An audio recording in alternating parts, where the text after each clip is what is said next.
Bonjour tout le monde et bienvenue dans cette nouvelle vidéo React que j'ai décidé de consacrer aujourd'hui à l'intelligence artificielle et de laisser une voix, en tout cas que je trouve particulièrement intéressante, qui est celle de Karine Nishimura-Poupée, qui est une journaliste française, voilà, qui intervient souvent sur Radio France, que ce soit France Inter, France Info ou France Culture, qui a régulièrement fait partie de journaux, qui a régulièrement écrit pour Libération, Le Point ou l'agence France Presse durant de longues années. Et puis elle est aussi l'autrice euh, de plusieurs essais sociologiques. Et puis euh, elle a notamment réalisé un roman, son premier de mémoire, ça doit être en 2024, qui s'appelle L'affaire Midori, c'est aux éditions Piquier. Et il y a maintenant quelques mois, puisque cela remonte déjà à 2025, le temps passe vite, elle avait pris le temps d'évoquer un sujet qui était réellement l'arrivée d'une certaine menace qui est à l'intelligence artificielle, l'arrivée de l'IA sur tout ce qui touche les mangas, notamment au niveau de la traduction. Et écoutez, je vais vous proposer qu'on réagisse, en tout cas de réagir et d'intervenir sur sa vidéo. Voilà. J'ai décidé de vous parler en fait de quelque chose qui à la fois ne me surprend pas beaucoup, mais qui m'inquiète énormément, à l'instar de tous ceux qui naviguent dans le milieu du manga à l'étranger. Pourquoi? Eh bien parce que le Japon s'est mis en tête de combattre les versions pirates des mangas officiellement, en proposant lui-même davantage de versions étrangères de ses propres mangas pour, soi-disant, tuer le piratage des mangas sur Internet. Et que va-t-il faire pour cela? Eh bien, il se propose de diffuser d'abord en anglais à peu près 500 mangas par mois, ce qui représente à peu près 5 fois le nombre de mangas traduits mensuellement dans toutes les langues. Donc c'est une explosion soudaine de la production de traduction de mangas à l'étranger. Alors on pourrait se dire chouette, ça va donner du boulot aux traducteurs. Eh bien non, c'est tout le contraire en fait, parce que le but de l'opération, c'est de traduire 500 mangas par mois dès cette année en anglais avec l'intelligence artificielle. En fait, il y a une petite société qui s'appelle Oranji.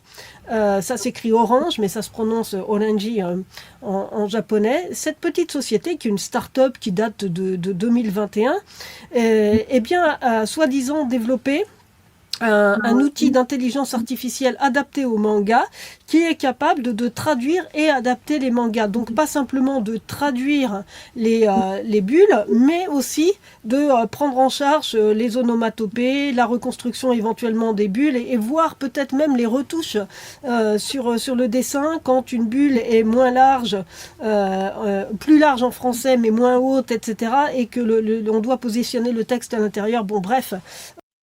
Alors ça, c'est une chose que certains smartphones faisaient. Je ne sais pas si ça si vous l'aviez essayé quand vous lisiez, par exemple, un comics ou un manga dans une langue étrangère, c'est que tout simplement, vous aviez la fonction de traduction avec votre smartphone, que vous pouviez passer sur les bulles, et votre téléphone vous proposait une version, entre guillemets, qui n'était pas forcément top, mais en tout cas qui permettait déjà en tout cas de comprendre un petit peu. Donc là, on voit que l'arrivée de l'IA et ses nombreux progrès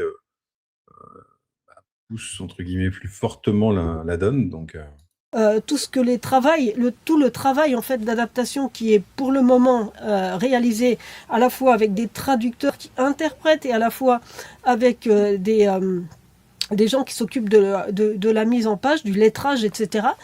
Eh bien tout ça, ils veulent le confier à l'intelligence artificielle. Et si c'était qu'une petite société que personne ne connaît, qui affiche cette ambition, on n'aurait pas matière à s'inquiéter. Le problème, c'est qu'elle est largement soutenue, en fait, à la fois par les pouvoirs publics, donc par un fonds d'investissement qui est une émanation du ministère japonais de l'industrie, par plusieurs banques, donc des fonds créés par des banques, également par des géants du monde de l'intelligence artificielle et du développement logiciel et de la diffusion du développement logiciel, par exemple SoftBank, ainsi, et c'est encore plus inquiétant, que par des éditeurs, et non des moindres, puisque Shogakukan est également derrière ce projet qui doit débuter en fait concrètement aux États-Unis dès cet été avec l'installation d'une plateforme qui s'appellera Emaki.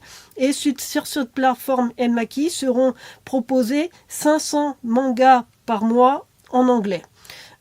Pourquoi on arrive à ce chiffre en fait? Le constat que fait Orenji, c'est qu'il y a à peu près un patrimoine au Japon de 700 000 volumes de mangas, mais que parmi ceux-ci, il n'y en a que 2%, environ 14 000, qui sont traduits en anglais. Il y en a plus en français, parce que la France est le deuxième marché du manga après le Japon et a davantage traduit que le monde anglo-saxon.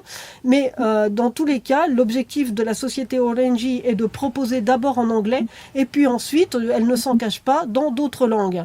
Alors évidemment, pour le moment, ces gens-là mentionnent pas le français, parce qu'ils savent que c'est sensible, ils savent l'importance du français. Simplement, le gouvernement est derrière. J'ai posé la question au porte-parole du gouvernement sur les ambitions du Japon en la matière, et j'ai eu un blabla habituel sur le manga, l'animé, on promeuve la culture populaire japonaise à l'étranger, ce qui entraîne une attraction pour le pays, un flux de touristes et de recettes touristiques, donc c'est très important pour le pays, et donc nous voulons promouvoir davantage le manga, etc., etc. Sauf que ils s'y prennent par la pire des méthodes. C'est-à-dire que d'abord, quid des traducteurs qui peuvent légitimement s'inquiéter pour leur métier. D'abord ceux qui traduisent en anglais, mais pas seulement. Je dis, dans les prochaines années, d'autres langues seront concernées. Quid Ce qui est intéressant, c'est que ça commence toujours par entre guillemets la langue universelle qui est l'anglais, avant de bien sûr se répartir sur les autres, que ce soit l'espagnol, que ce soit évidemment le français, l'italien, l'allemand, le portugais, j'en sais rien. Mais en tout cas, ce qu'il faut voir, c'est que l'IA a un avantage industriel. C'est en tout cas au niveau de la culture et de l'industrialisation de celle-ci, à travers les mangas, à travers les comics, et que ce sont effectivement une manière de lutter peut-être dans l'esprit on va dire des grosses structures contre un piratage. Ce qu'il faut voir évidemment, c'est que l'une des grandes forces du métier de la traduction, ce n'est pas seulement de faire entre guillemets, une bascule technique d'une langue à une autre, mais surtout amener une sorte de fibre littéraire, entre guillemets, avoir un ton, quelque chose qui, on va dire, personnalise réellement bah, la parole de l'auteur ou des auteurs originaux. Et ça, c'est des choses qui sont difficilement, entre guillemets, digestes par l'IA aujourd'hui. des adaptateurs, des gens qui font le lettrage, même chose, et quid également des éditeurs, puisque évidemment dans le schéma proposé, on se passe allègrement des éditeurs étrangers, le but du jeu étant de proposer directement sur des plateformes.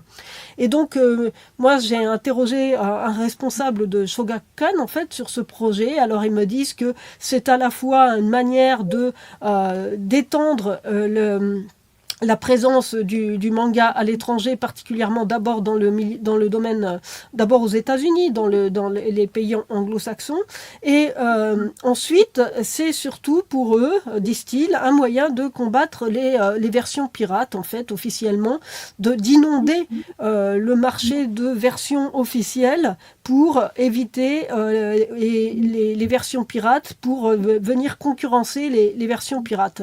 Alors ça, c'est le côté joliment raconté de l'histoire, mais quand le même responsable de Shogakukan, je lui demande s'il n'a pas quand même un petit mot pour les traducteurs, il me répond qu'il refuse tout bonnement de répondre à cette question. C'est-à-dire les traducteurs, selon la société Orenji, auront une place dans le schéma, c'est-à-dire que les traducteurs traducteurs en seront réduits au rang de correcteurs de ce qu'aura fait une intelligence artificielle.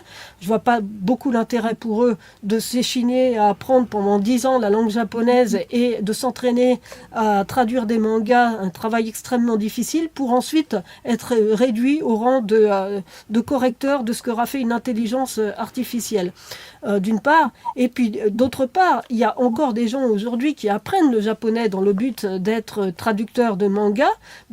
Est-ce qu'ils ont un avenir? Est-ce qu'ils n'en ont pas? Il serait quand même sain de leur dire dès à présent, en fait, quel sort on leur réserve, mais Shogakukan n'a pas un mot pour eux et refuse même de répondre à la question. Quant au gouvernement, même chose, pas un mot pour les traducteurs. Quand j'ai posé la première question en disant est-ce que vous n'avez pas un message à adresser aux traducteurs pour les rassurer, il m'a répondu complètement à côté de la plaque, le porte-parole du gouvernement. Donc je me suis énervée, peut-être très impoliment, mais j'ai reposé ma question. Je lui ai dit qu'il ne répondait pas du tout à ma question et que ma question était que d'un seul coup, le gouvernement décidait que c'était mieux de faire par l'intelligence artificielle et puis jetait à la poubelle tous ceux qui ont fait la promotion du manga à l'étranger jusqu'à présent, depuis des décennies, à savoir les traducteurs et les éditeurs, et qu'on leur dit « Salut, on n'a plus besoin de vous d'un seul coup, est-ce qu'il n'y a pas une manière un peu plus élégante quand même, ou de continuer de travailler avec eux ?» Eh bien, je n'ai pas de réponse. Donc ça m'a profondément énervée. J'aurais aimé pouvoir me reposer sur l'idée que le lectorat français étant très exigeant sur la qualité, eh bien, il allait toujours préférer les traductions faites par des traducteurs professionnels plutôt que celles faites par une intelligence artificielle.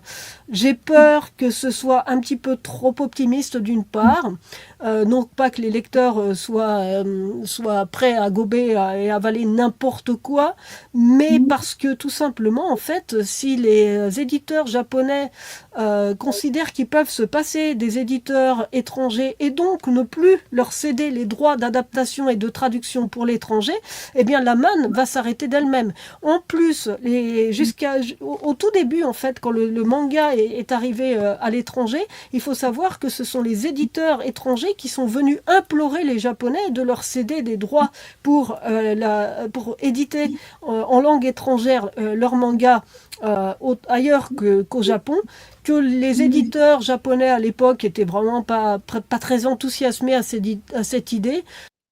Alors c'est exactement le cas, hein. C'est-à-dire que Dominique Verret le racontait lors de ses dernières interventions.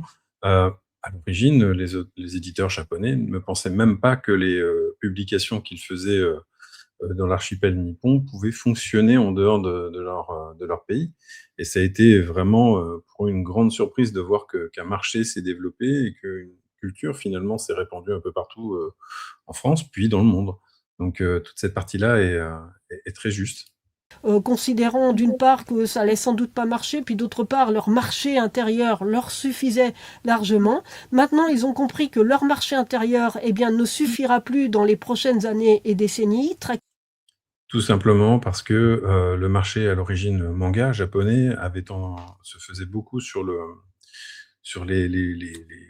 revues de prépublication et un peu comme en France, hein, d'ailleurs, pendant très longtemps. Et on voit que ce schéma-là fonctionne de moins en moins, les chiffres ne sont pas bons, les versions sont de moins en moins bons en tout cas. Et on voit même ces dernières années quelques passerelles se tirer entre la France et le Japon en termes de coproduction, que ce soit de manga, que ce soit aussi des accords privilégiés entre des maisons d'édition japonaises et françaises. Il y a vraiment un nouveau marché, en tout cas qui se définit au fur et à mesure du temps et qui voit quand même pas mal d'évolutions nécessaires, par rapport à cette période il y a aujourd'hui, d'une trentaine d'années, en tout cas où les mangas ont pu commencer à arriver en France de manière plus régulière. Clairement, la population japonaise diminue, la population japonaise vieillit, la population japonaise ne représente plus un lectorat aussi massif pour les mangas, notamment les shonen. Donc, se tourner vers l'étranger, c'est l'espoir de continuer d'avoir un marché conséquent. Et le but étant surtout de faire des bénéfices. En fait, plus on peut se passer d'intermédiaires, plus, a priori, on peut encaisser de bénéfices. Et c'est bien, malheureusement, la direction dans laquelle on se dirige. Donc, je ne suis pas très optimiste. Mais si je fais cette vidéo, si j'ai publié un article dans Libération, si j'ai publié une tribune dans un journal japonais pour dénoncer cette façon de procéder et de mettre à la poubelle du jour au lendemain éditeurs et traducteurs étrangers, eh bien c'est parce que je considère qu'il faut peut-être dès à présent en fait manifester une certaine réprobation. Un manga ne peut pas être considéré comme une marchandise comme les autres qu'on peut se permettre de traduire n'importe comment avec une intelligence artificielle. Et il y a un autre point qui me soucie encore plus et sur lequel je pense qu'il faut encore davantage se mobiliser, c'est comment apprend-on à cette intelligence artificielle à traduire des mangas? On sait que toute intelligence artificielle ne fait que absorber des quantités massives de données créées par des humains pour apprendre et reproduire. Or, jusqu'à présent, les traductions de mangas ayant été faites par des traducteurs professionnels, eh bien, on peut tout à fait imaginer et là, j'ai pas eu de réponse à mes questions sur ce sujet, puisque la société Orange a refusé de répondre. Eh bien, on peut tout à fait imaginer qu'en fait, on fait absorber à cette intelligence artificielle des centaines, des milliers, des dizaines de milliers même de traductions qui ont été faites par des humains. Ce qui serait quand même assez dégueulasse, hein, puisque une traduction, c'est une voix, en fait, c'est un travail. Et chaque traducteur ou chaque traductrice a sa manière de travailler, sa manière de faire. Et là, pour le coup, on lui dérobe, entre guillemets, sa capacité. Donc, c'est quand même très moyen. Pour lui apprendre à traduire des mangas. Et le cas échéant, en violant les droits d'auteur. C'est ça. Les droits d'auteur posent, pour le coup, un sérieux problème là-dedans. Je n'imagine pas que les éditeurs étrangers aient cédé leurs droits pour permettre à une intelligence artificielle d'une société dont ils ignorent tout d'apprendre à traduire des mangas et de leur bouffer leur travail ensuite. Donc, je souhaite qu'il y ait une certaine mobilisation pour exiger la transparence des données utilisées par cette intelligence artificielle pour apprendre à traduire des mangas. Ça me paraît absolument essentiel. C'est une question d'éthique. Et si, en la matière, les droits d'auteur sont violés, ben, il faut arrêter ça tout de suite. Voilà, j'ai exprimé clairement ma position sur ce point. Personnellement, je ne suis pas dans le milieu de la traduction. Je ne traduis rien. Je n'ai pas d'intérêt auprès des éditeurs étrangers. Je considère simplement, à la différence du gouvernement japonais, que les mangas sont un bien culturel et qu'on ne se comporte pas avec un bien culturel comme avec un produit commercial de bas étage. Or, malheureusement, c'est un peu la façon dont ils voient les mangas et ça m'est assez insupportable. En tant par ailleurs que journaliste, autrice de plusieurs ouvrages, de plusieurs essais sur le Japon, d'un roman également, L'affaire Midori, eh bien, je ne détesterais rien tant que de savoir que mes ouvrages sont traduits par une intelligence artificielle. Ça me serait totalement insupportable. Donc j'ai un de mes ouvrages va être traduit en japonais et croyez-moi, là je vais être extrêmement vigilante sur la qualité de la traduction parce que j'ai la chance de pouvoir vérifier la traduction. Malheureusement, en général, les auteurs dans une langue ne sont pas nécessairement des locuteurs dans l'autre langue de traduction et n'ont pas malheureusement la possibilité de vérifier les traductions de leurs propres ouvrages. Mais quand on a cette possibilité, je pense qu'il faut l'exercer et puis aussi parler pour les autres et dire que l'on refuse absolument une traduction qui ferait appel à une intelligence artificielle, surtout si pour apprendre, elle a violé les droits d'auteur de plusieurs personnes au passage. Voilà. Bon, voilà, je vais couper la conclusion du coup de Karine Nimura. Moi, je trouve ça hyper intéressant, très instructif. Réellement, l'intelligence artificielle peut avoir du sens, des choses intéressantes à présenter, développer, mais dans le cadre du milieu artistique, ça impose quand même pas mal de soucis et notamment, il n'y a pas que le dessin, il n'y a pas que l'écriture. Effectivement, tous les métiers qui sont connexes, parle beaucoup de la traduction dans la vidéo, que vous venez de regarder, mais également le lettrage qui est un métier à part aussi, qui est qui demande un apprentissage, assez long, fastidieux, qui demande pas mal d'investissement aussi de ce côté-là. Bah, tous ces aspects, des différents «métiers» entre guillemets de la bande dessinée et pas que, bah, font que, effectivement, il faut, peut-être surveiller un petit peu plus, ce qu'il en est au niveau de l'IA et notamment, de certaines, maisons d'édition qui voudraient laisser proliférer la traduction, ou même la création de visuels. Il y en a certaines qui le font déjà, qui font même des livres quasiment entièrement en IA, donc c'est moyen, voilà. Bref, mmh, voilà, en tout cas, n'hésitez pas à commenter, mettre vos réactions par rapport à ce que vous voyez. En tout cas, je vous invite à lire et à découvrir le travail de Karen Nishimura, pardon, si vous ne l'avez pas encore lu. C'est, franchement excellent. Voilà. À bientôt. Ciao, ciao.